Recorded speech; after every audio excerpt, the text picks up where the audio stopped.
स्तन्यम यथा वत्स तराक्षुधार्था।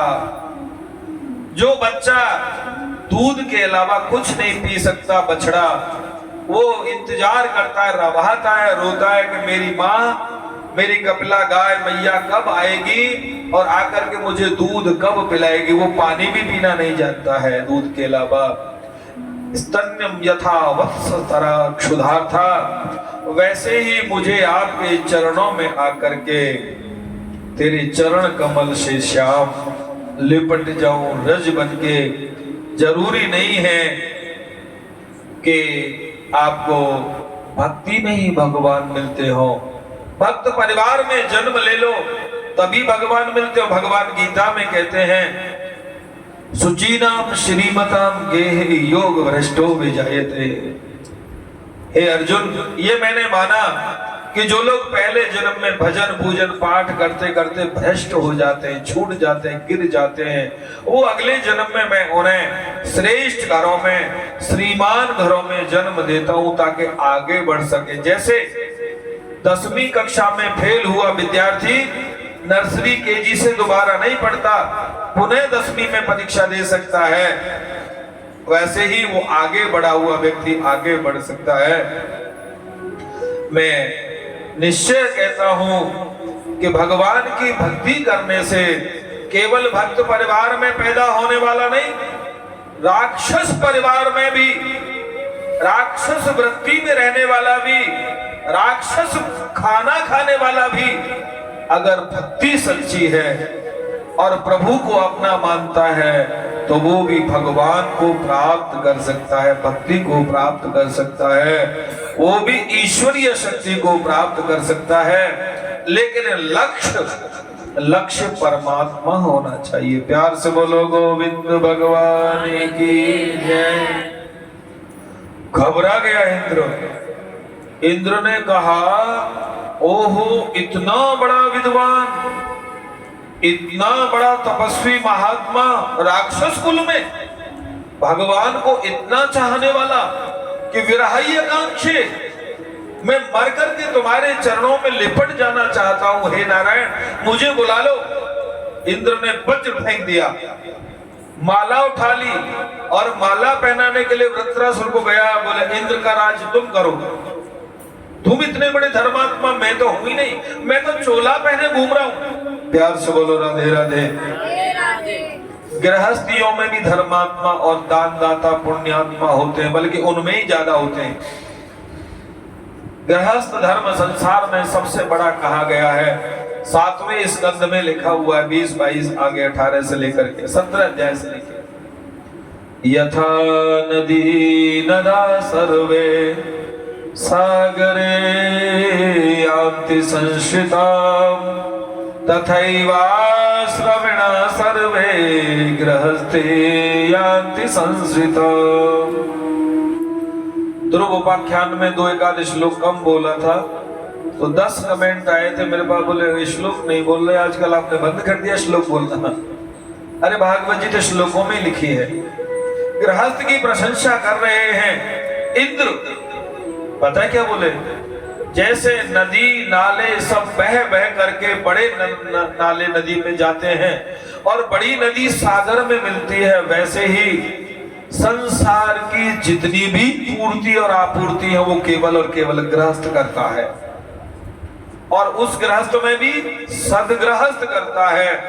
कभी कभी तो ऐसे गृहस्थी होते हैं जो अपने लिए खाना कम रह जाए लेकिन जरूरतमंद को बांट के आ जाते हैं। कोरोना काल में ऐसे बहुत लोग मिले। वो अलग बात है कि किसी ने इतना भीख मांग के इकट्ठा कर लिया कि बिस्कुट अभी तक सड़ रहे हैं। कंबल यमुना किनारे फेंके थे, 2000 की नोटों की, पता नहीं 500 के नोटों की गड्डियां 2000 की यमुना किनारे सड़ी हुई मिली। इतना मांग लिया था कुछ लोगों ने। ये अभी बाढ़ की बात है 2 साल पहले, ये अलग बात है। लेकिन जैसे नदी नाले कूप तालाब उमड़ उमड़ के सागर में मिल जाते हैं, वैसे ही जितने भी आश्रम हैं, चाहे संन्यास धर्म है, चाहे वैदिक धर्म है, चाहे गुरुकुल धर्म है, सबकी पूर्ति गृहस्थी के द्वारा गृहस्थी की चुकटी के द्वारा होती है। इसलिए संसार में अगर कोई सबसे बड़ा धर्म है, कौन सा धर्म है बताओ जी? यहां लिखा है भागवत जी में, संसार में सबसे बड़ा अगर कोई धर्म है तो वो सदगृहस्थ धर्म है। तलाक लेने वाले जोड़ा नहीं, जो सदगृहस्थ भूखे में रह करके, रूखे में रह करके, सुनैना ने कहा था जानकी तुम बहुत छोटी हो, 7 साल की हो, जा रही हो मैया के घर से पिया के घर जा रही हो, पिया के घर डोली में जा रही हो, लेकिन पिया के घर से डोली में ही निकलना, ऐसे छोड़ के मत जाना। बोले कैसी बात कर रही हो माँ?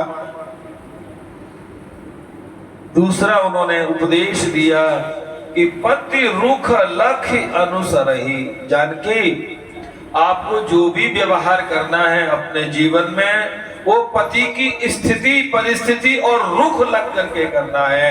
उसके साथ क्या परिस्थिति है, क्या स्थिति है और क्या उसका मन है, आप लोगों की भाषा में कहते हैं ना, क्या उसका विचार है, उस हिसाब से ही आप अपना व्यवहार करना।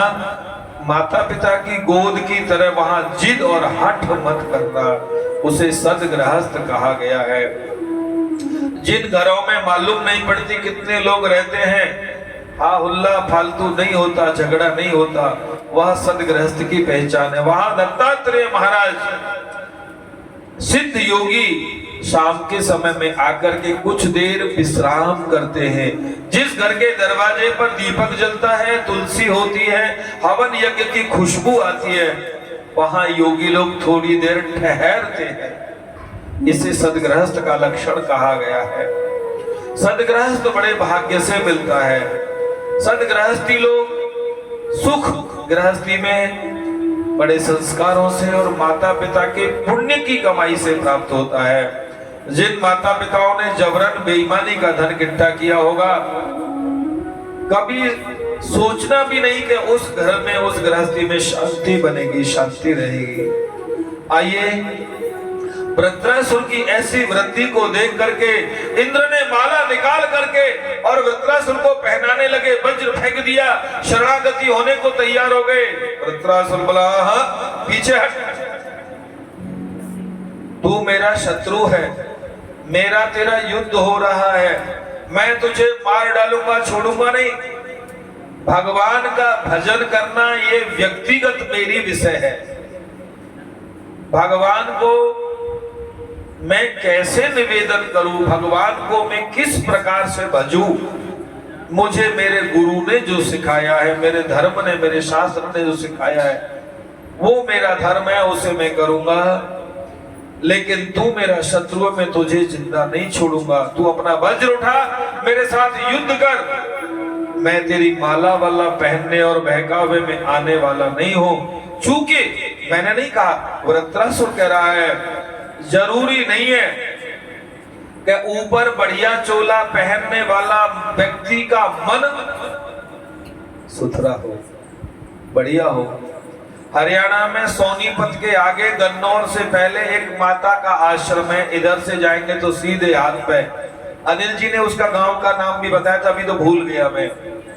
वो गुरु माँ है, किसी ड्राइवर के साथ में वो यात्रा करने जा रही थी तो एक वीडियो बनाया। उन्होंने कहा कि बढ़िया चुग्गा पहनने वाले के पास में अगर कोई माता बहन सुरक्षित है तो समझो इस पृथ्वी का सबसे बड़ा ऋषि है, इस पृथ्वी का सबसे बड़ा देवता है। हालांकि इस बात पर बड़ा बायवेला मचा था बाद में साधु संत महात्मा ऋषि जनों में, लेकिन वृत्रासुर कहता है कि केवल सुंदर चुग्गा पहनने से मन पवित्र हो जाता हो, ऐसी बात नहीं। इंद्र, आप लोगों को अपना मन पवित्र करना चाहिए, मन शुद्ध करना चाहिए, औरों को भी जीने देना चाहिए। ये राक्षस कुल में पैदा हुए वृत्रासुर का उपदेश है। वो कहता है जियो और जीने दो। ये आज का उपदेश नहीं, लाखों हजारों साल पहले वृत्रासुर ने कहा तू भी जी और मुझे भी जीने दे। यही भगवान की सबसे बड़ी भक्ति और यही समाज की सबसे बड़ी सेवा है। गोविंद भगवान की। ऊंचे हाथ खड़े करके हाथ खड़े करने का मतलब है सरेंडर होना, शरणागत होना। ऊंचे हाथ खड़े करके वृत्रासुर ने प्रभु को पुकारा, तेरे चरण कमल से श्याम लिपट जाऊं रज बन के, तेरे चरण कमल से श्याम लिपट जाऊं रज, तेरे चरण कमल से श्याम लिपट जाऊं रज, तेरे चरण कमल से श्याम लिपट जाऊं रज, ओ लिपट जाऊं रज बन के, लिपट जाऊं रज, लिपट जाऊं रज बन के,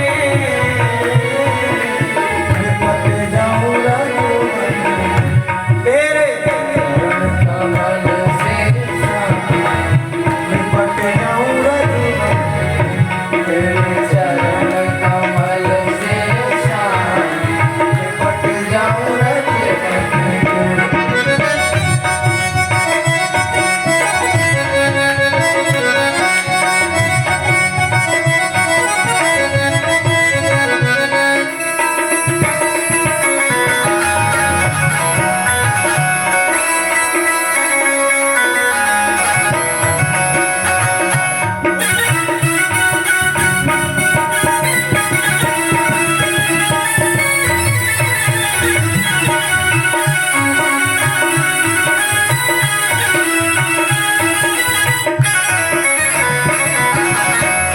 नित नित तेरा दर्शन पाऊं, नित नित तेरा दर्शन पाऊं, ओ हरस हरस के हरि गुण गाऊं, हरस हरस के हरि गुण गाऊं, नित नित तेरा दर्शन पाऊं, नित नित तेरा दर्शन पाऊं, हरस हरस के हरि गुण गाऊं, हरस हरस के हरि गुण गाऊं, मेरी नस नस जय हो।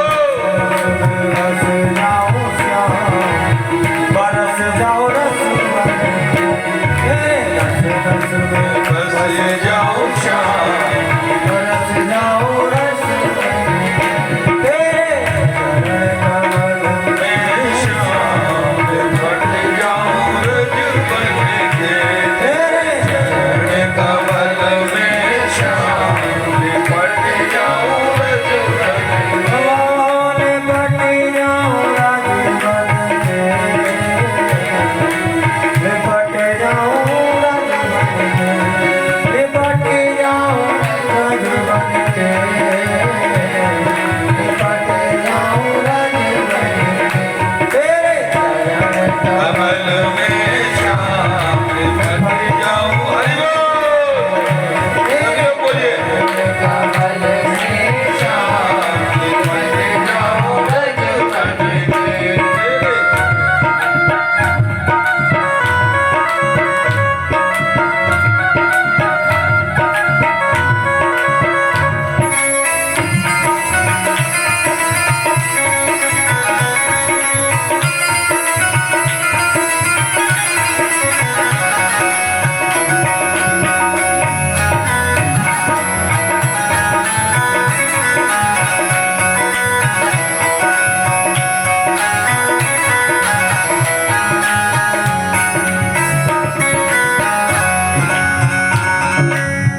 छीन छीन तेरा सुमिरन होवे, छिन छिन तेरा सुमिरन होवे, ओ छिन छिन तेरा सुमिरन होवे, छिन छिन तेरा सुमिरन होवे, ओ हर पल तुझ पे अर्पण होवे, हर पल तुझ पे अर्पण होवे, ओ छिन छिन तेरा सुमिरन होवे, हर पल तुझ पे अर्पण होवे, हर पल तुझ पे अर्पण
युद्ध हुआ, वृत्रासुर मारा गया, फिर ब्रह्म हत्या आई, यज्ञ के द्वारा समाप्त कर दिया गया।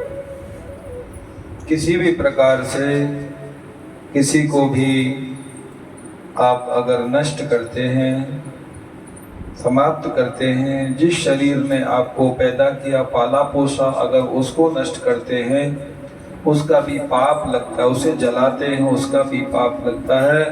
उस पाप के प्रायश्चित के लिए अपने परिवारीजन, अपने से श्रेष्ठ जन, अपने बहन भांजे जनों को भोजन कराते हैं। उसी को कुछ अनपढ़ों ने मृत्यु भोज, मृत्यु भोज, मृत्यु भोज। अरे जिसके पास होगा वो करेगा, जिसके पास नहीं है कौन जबरन खाने जाता उसके यहाँ? ये तो बता दो उसके यहाँ जाता कौन है खाने के लिए जबरन का हमको खिला दो। जिसके पास जितना है जो है। हाँ, मृत्यु भोज के बाद में जो कंपटीशन होता था शाम को पगड़ी के नाम पर, कि साले ने 500 चढ़ाए, मामा ने 1100 चढ़ाए, और कौन है जो भी कोई है उसने 1300 चढ़ाए। ये कंपटीशन इज्जत बेइज्जती का था। लेकिन मृत्यु भोज में हमने अगर खिला दिया, हमारे पास है, तो कौन सी आफत आ गई, कौन सा बुरा हो गया। शादी में तो नालियों में बहता लाखों लाखों करोड़ों करोड़ों, 67 करोड़ रुपए की शादी हुई थी, ऐसा मैंने देखा था अपनी आंखों से। 67। बाद में वो छूट गई 6 महीने पहले, मतलब 6 महीने पहले हुई थी, 6 महीने 7 महीने बाद छूट गई। ऐसी तो वो बर्बाद नहीं है। इसलिए ये केवल सेकुलर कुछ लोग जो अनावश्यक, जो कम पढ़े लिखे माने गए होंगे या नादान होंगे, वो ऐसा ये हिंदू धर्म के रस्म रिवाज, रीतियों, परंपराओं को खत्म करने के कगार पर लाने के हैं। ऐसा नहीं है कि मृत्यु भोज में 10,000 आदमी खिलाओ, 10-12 लोगों का विधान है केवल। भागवत कथा करने के बाद में 12-11 ब्राह्मणों को खीर का भोजन कराना चाहिए। कहाँ लिखा है 20,000 का करना चाहिए? कहाँ लिखा है मृत्यु भोज में 50 गांवों का भंडारा करना चाहिए? केवल 11 लोगों को खिलाना चाहिए, वो भी बहन भांजे मान्य लोग। कोई न मिले तो पंडित पुजारी गुरुजनों को बुलाए, मिले तो इनको खिलाए।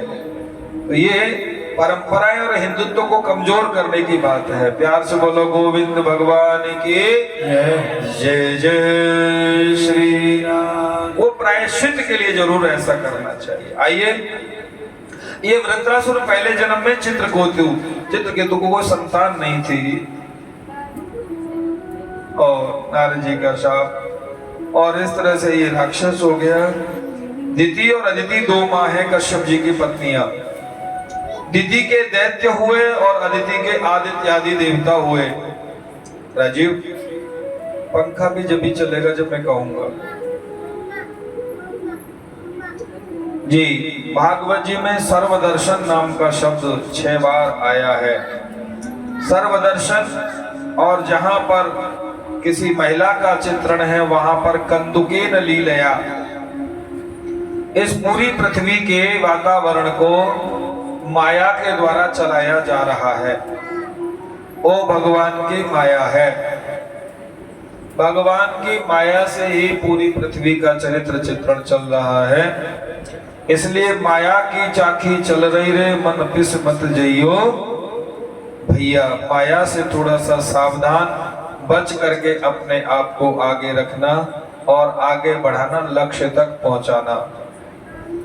यज्ञ कर रहे थे दिति महाराज, कश्यप महाराज। दिति माता उनके पास में आ गई और उन्होंने कहा कि ये बार बार का जो झगड़ा झंझट है, मरने जीने का, ऐसा क्यों नहीं किया जाए कि कोई रास्ता ढूंढ लिया जाए। कश्यप जी बोले क्या सरल रास्ता? अरे बोले दोनों तुम्हारे ही तो बेटे हैं। दैत्य बलि आदि दैत्य भी तुम्हारे बेटे कश्यप के हैं, और आदित्य आदि देवता, इंद्र आदि देवता भी तुम्हारे ही बेटे हैं। अंतर इतना है कि माँ 2 हैं। तो कश्यप जी बोले ये भागवत का ज्ञान मुझे सुना रही हो, तुम दोनों ही बैठ के सुलह कर लो ना आपस में। जिस घर में 2 माताएं होती है, माने 2 पत्नियां होती हैं, वहां थोड़ा सा झगड़ा हो सकता है, हो जाता है। और ये ध्यान रखना नौजवानों, हो ही जाता है। इसलिए थोड़ा सा बच के सावधान करके रहना चाहिए। सुखदेव स्वामी के सामने राजा परीक्षित प्रश्न करते हैं, 7वें स्कंद को कई बार मैंने कई कथाएं आप लोगों को श्रवण कराई हैं। श्री परमात्मने नमः। श्रीमद्भागवतं सप्तम स्कंध प्रथमोऽध्याय राजोवाच। समः प्रियः सुहृदो ब्रह्मन् भूतानां भगवान् स्वयं इंद्रस्यार्थे कथं दैत्यान् अवधीत विषमो यथा। सुखदेव जी ने, प्यार से बोलो, जोर से बोलो। देखो, जिन गुरु ने पिता के रूप में श्रीमद् भागवत कथा पढ़ाई, उन सुखदेव जी ने 7वें स्कंद में आकर के चौथे दिन प्रणाम किया उनको। गीयते परमं पुण्यम ऋषिभिर्नारदादिवे नत्वा कृष्णाय मुनये कथयिष्ये हरे कथा। इनका नाम कृष्ण द्वैपायन वेदव्यास था, जिनका परसों हैप्पी बर्थडे है 2 तारीख को। कृष्ण द्वैपायन वेदव्यास। यहां कृष्णाय मुनये संबोधन किया गया है। कृष्णाय मुनये माने मुनि कृष्ण, और वो भगवान श्री कृष्ण। ये 4 कलाओं से अंशावतार थे। जैसे श्री परशुराम बाबा राम जी के 4 कलाओं से अंशावतार थे, शक्ति अवतार थे। ऋषि व्यास जी को नमन वंदन और प्रणमन किया। भगवान को कैसे भी भजे। गोपियों ने काम भावना से, कंस ने भय के डर के मारे, ग्वाल वाल सखाओं ने मित्रता के कारण से भगवान को भजा, सबको दर्शन दिया। हिरण्यकश्यपु को प्रजा का भय, हिरण्यकश्यपु ने प्रजा को सताना शुरू कर दिया। जिसे भी बड़ा आदमी बनना है, वो अपने वालों को सताना शुरू कर दे, पड़ोसी अपने आप जान जाएंगे।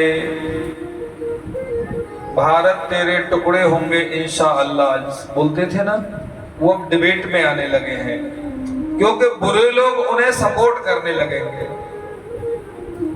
विधर्मी लोग, अहित चाहने वाले लोग उन्हें धन देने लगेंगे। इसी तरह से दुष्टों को इकट्ठा करने के लिए हिरण्यकश्यपु ने अच्छे लोगों को सताना शुरू कर दिया, भले लोगों को सताना शुरू कर दिया। जैसे राजा वेन ने किया था, ऐसे हिरण्यकश्यपु ने अपने यहाँ यज्ञ पर पाबंदी लगा दी, मंदिरों पर जजिया कर लगा दिया। मंदिरों में जो चढ़ावा आएगा वो सब हमारे खाते में जाएगा, और जो दुष्ट लोग पीते खाते हैं उसमें बांट दिया जाएगा।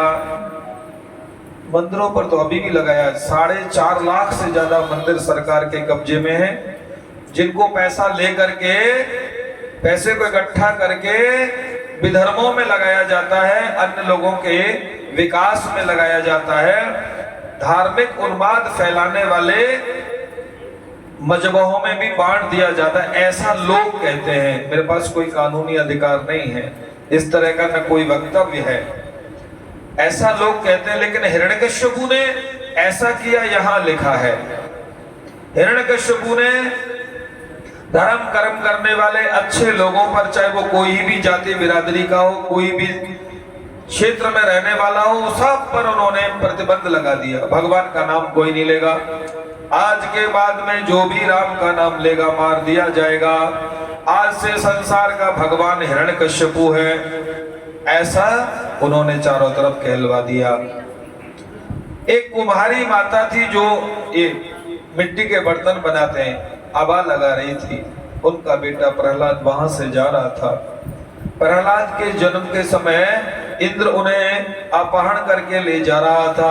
नारद ने कहा कहाँ ले जा रहे हो? बोले इसके गर्भ में बड़ा चमत्कारी बालक है, मार डालूंगा जब पैदा होगा तो।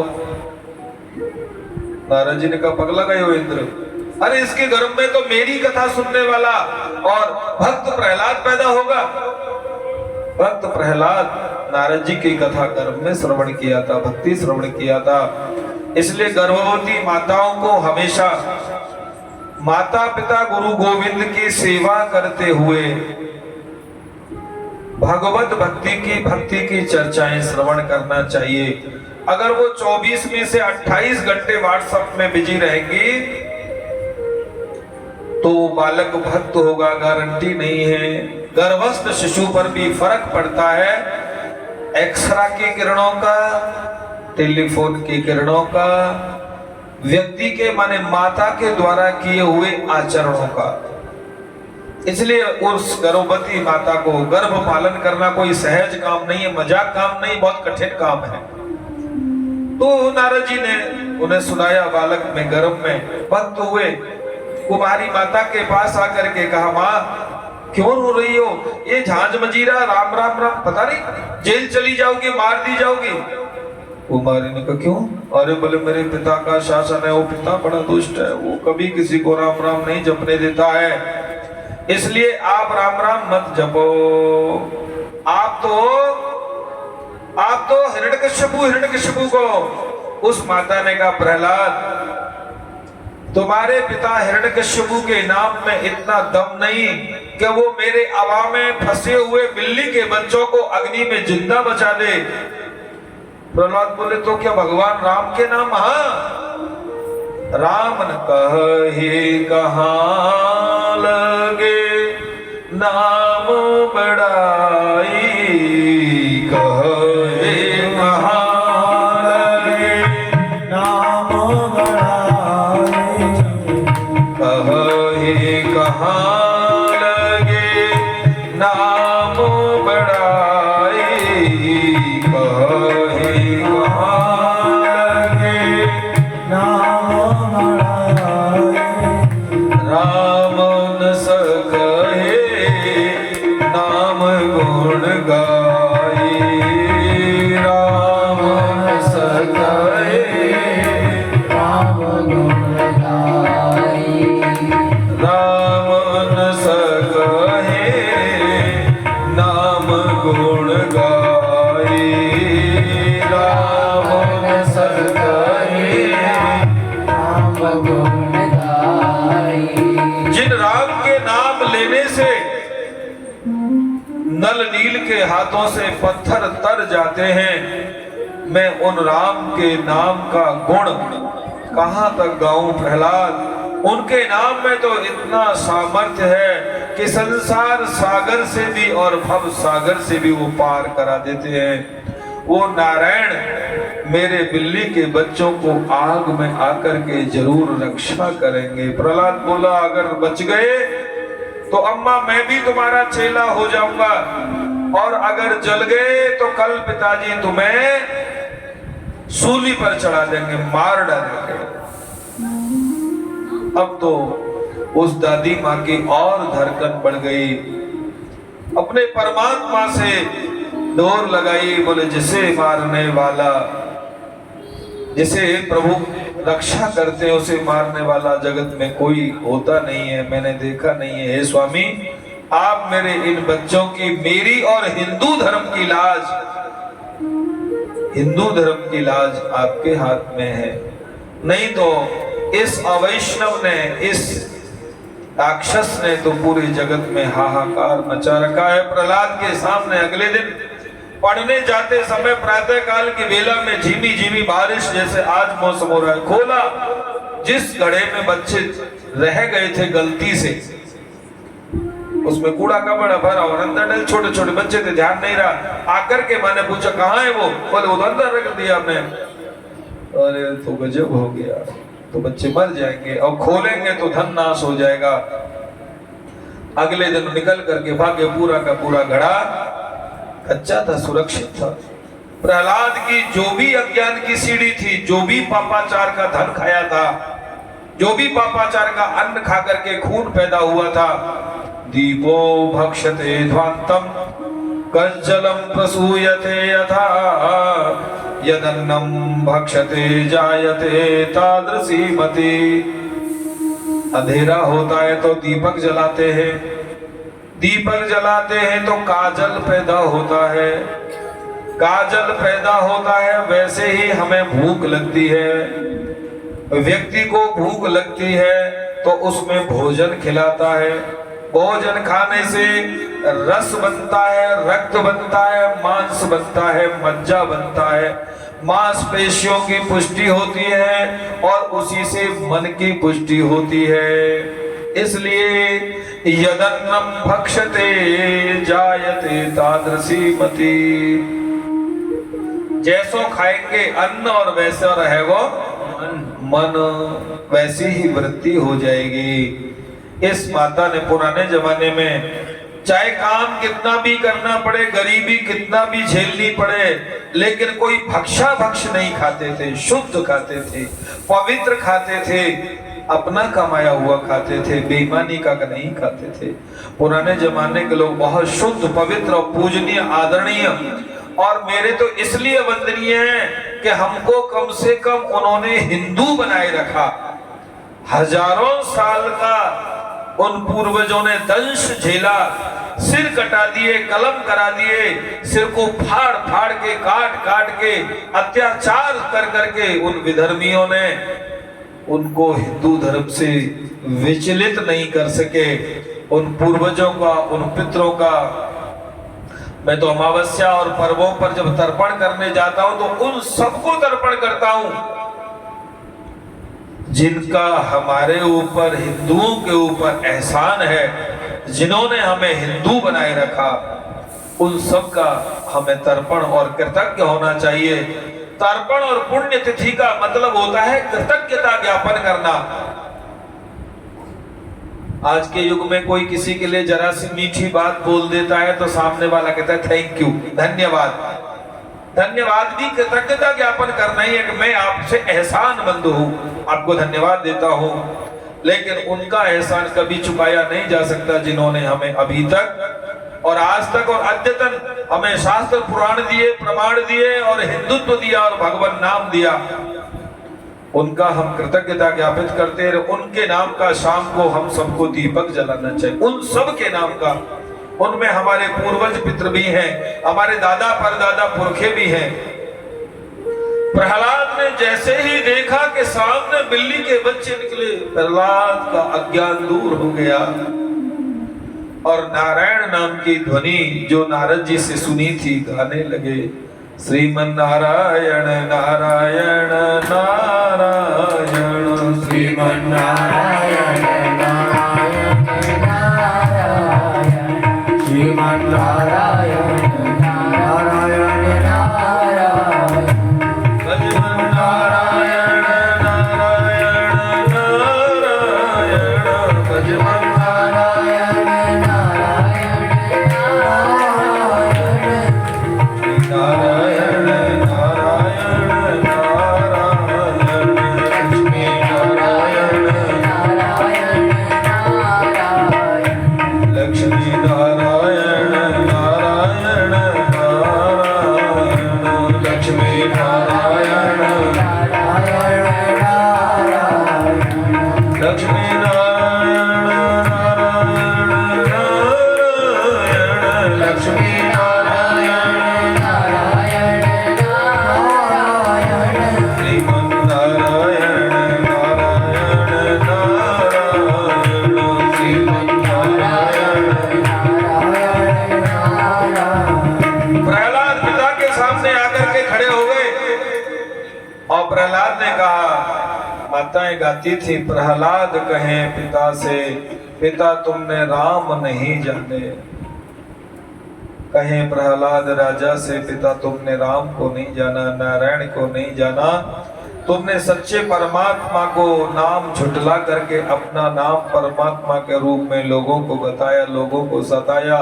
तुम वस्तुतः परमात्मा नारायण और भगवान नहीं हो, तुम तो उसके रूप में, राजा के रूप में समाज का शोषण घोषण कर रहे हो, उन्हें सता रहे हो। तुम नारायण का हिरण्यकश्यप बोला, कौन सी भाषा बोलता है, किसने पढ़ाया ऐसे? बोले पिताजी तुम्हें भगवान की भक्ति करना चाहिए। क्या भक्ति करना चाहिए? श्रवणम कीर्तनम विष्णु स्मरणम पद सेवनम अर्चनम, पता नहीं क्यों डाउन हो गया, अर्चनम वंदनम दास्यम सख्यमात्मनिवेदनम। ये बात है, भगवान का कथा श्रवण करना चाहिए। प्रथम भगते संतन कर संगा, प्रथम भगते संतन कर संगा,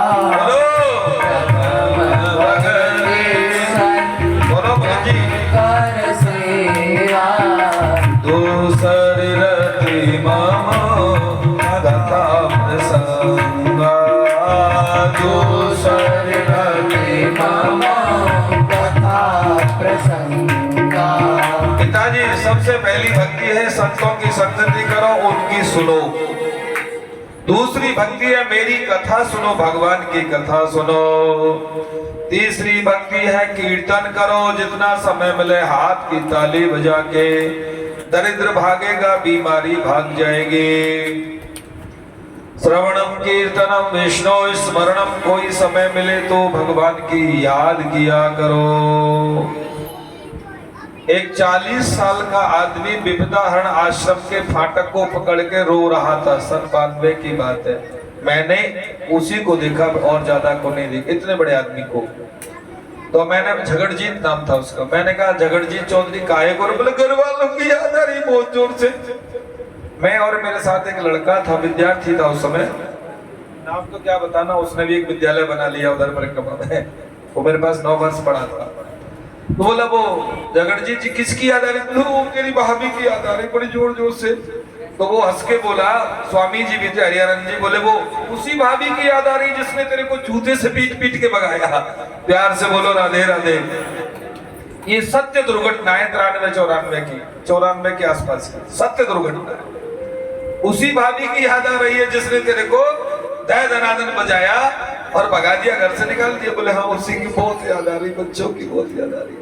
कभी समय मिले तो भगवान की याद करना, उसके एहसानों का थैंक यू बोलना। 2021 अप्रैल में 80 हजार रुपए में गैस के सिलेंडर बिक गए थे। ऑक्सीजन को जिसको तुम फ्री में सांस ले रहे हो 80 हजार में। और इस देश के सबसे बड़े धनाढ्य महर्षि महेश योगी के भतीजे जो सिलेंडर की फैक्ट्री लगा दे 4 दिन में, उस आदमी को सिलेंडर नहीं मिला और जाना पड़ा। अप्रैल 2021 की बात बता रहा हूँ।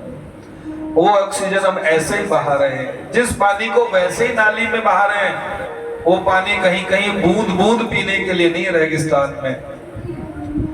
तो उसका हमारे ऊपर बड़ा एहसान है। हमें इतना दिया मालिक ने, हमें इतना दिया मालिक ने कि हमें संभाला नहीं जा रहा है। हमें इतने की जरूरत नहीं, हमारे इतना संभालना बस की नहीं है। उस मालिक का भी कभी कभी थैंक यू बोला करो, धन्यवाद बोला करो। स्मरणम पाद सेवनम, उस मालिक को जर्रे जर्रे में झांकी है भगवान की, किसी सूरत वाली आंख ने पहचान की। हर जगह भगवान है। तो माता पिता गुरु गोविंद में भगवान नहीं? जिस माता पिता ने पाला पोषा बड़ा किया, जिस पति ने भरण पोषण किया, भोजन कपड़ा रोटी का व्यवस्था की, जिस भगवान ने तुम्हें इसके लायक बनाया, उसमें भगवान नहीं है? उसमें भी भगवान होगा। भगवान की मूर्ति को दर्शन करो, स्नान कराओ, ध्यान करो, उससे मन पवित्र होता है। आपने देखा है कि नहीं देखा है? कल मैंने देखा था यमुना किनारे से आते हुए एक जोड़ा ऐसे हाथ में हाथ, पीछे कार वाला पाँव पाँव पाँव। मैंने कहा यार सड़क पे भी तो बोले जी सुकून मिलता है। प्यार से बोलो, ये उनके शब्द हैं। वो जहाँ चाय की दुकान से आके मुड़ते हैं ना, ऐसे बहुत सारे लोग थे हम लोग, तो मैंने कहा ये कार पों कर रहा है, तुम ऐसे बोले जी सुकून मिलता है। पढ़े लिखे थे, बड़े थे, 30-40 साल के।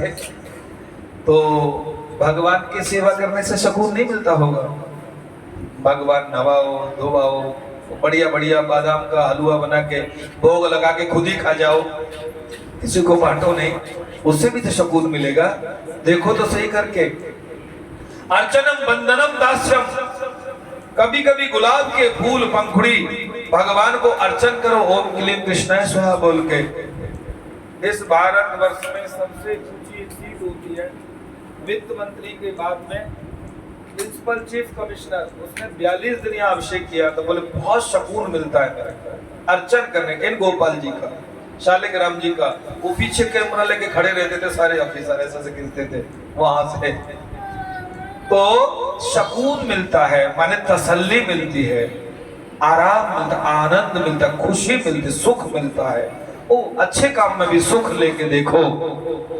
अर्चनम बंदनम दास्यम सख्यमात्म निवेदनम। काहे का डरना, हमें किस बात की चिंता, जब परमात्मा ईश्वर बालाजी हमारे साथ हैं, कोई भी संसार में काम नहीं आता है। अप बल तप बल बाहुबल, सभी लोग रोक नहीं पा रहे थे दुर्योधन दुशासन को साड़ी खींचने से, कोई नहीं रोक पा रहा था। भीष्म कर्ण द्रोण दुर्योधन वो भी ना शर्माए। भीष्म, पितामह भीष्म, कर्ण, अंगराज कर्ण, द्रोणाचार्य आचार्य, दुर्योधन सब वहां बैठे हैं। युधिष्ठिर, नकुल, भीम, सहदेव, द्रौपदी की लाज को बचाने में सामर्थ्य नहीं है, तो द्रौपदी जोर जोर से चिल्लाने लगी, मेरी लाज के बचैया। 90-95 में मैंने सीखा लगा था उस समय, मेरी लाज के बचैया आज कहाँ सोए चादर तान के। मेरी लाज के बचैया आज कहाँ सोए चादर तान के। मेरी लाज के बचैया आज कहाँ सोए चादर तान के। लाज के बचैया आज कहाँ सोए चादर तान के। जोर जोर से चिल्लाने लगी द्रौपदी, बोले मेरी रक्षा करो, मुझे बचाओ। साड़ी को पकड़ा, खींचा, बोले मैं भी तो क्षत्राणी हूँ, मैं अपनी साड़ी की रक्षा बोले नहीं कर सकती, क्योंकि वो 50,000 हाथियों का बल वाला बलवान दुशासन साड़ी खींच रहा है, और एक नारी अबला कहां तक उससे अपनी रक्षा कर पाएगी। श्री राधे गोपाल भज मन श्री राधे। राधे गोपाल भज मन श्री राधे। जोर जोर से चिल्ला रही द्रौपदी, बुला रही कृष्ण को, अब तो तुम आ जाओ, तुम आकर के बचाओ। श्री राधे गोपाल भज मन श्री राधे। राधे गोपाल भज मन श्री राधे। जय राधे गोपाल भज मन श्री राधे। जय राधे गोपाल भज मन श्री राधे। श्री राधे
कुछ न बिगड़ेगा, हमारा कुछ न बिगड़ेगा, तुम्हारी लाज जाएगी, हमारा कुछ न बिगड़ेगा, तुम्हारी लाज जाएगी।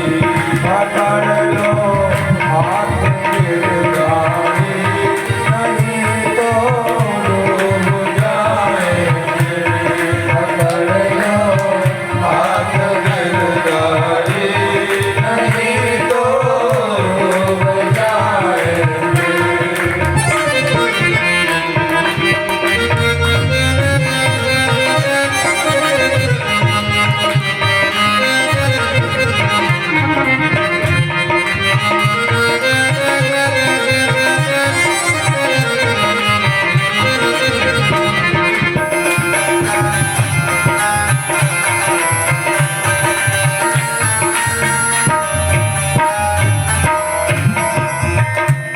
भरी है पाप की गठरी, बोझ पापों का है भारी, भरी है पाप की गठरी, बोझ पापों का है भारी, भरी है पाप की गठरी, बोझ पापों का है भारी, बोझ पापों का है भारी, बोझ पापों का है भारी।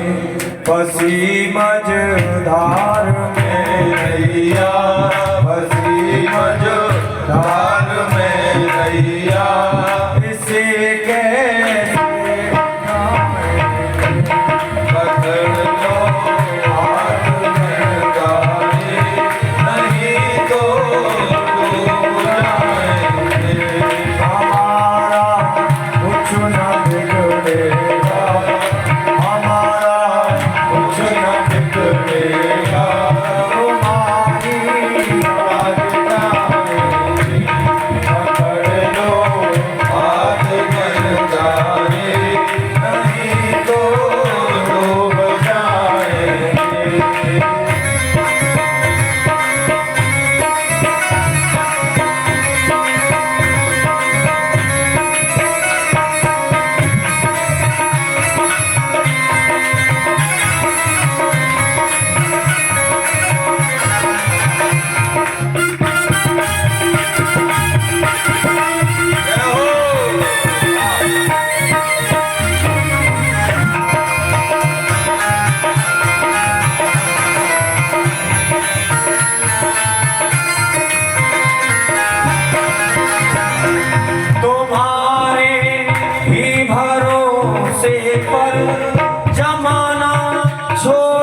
कुछ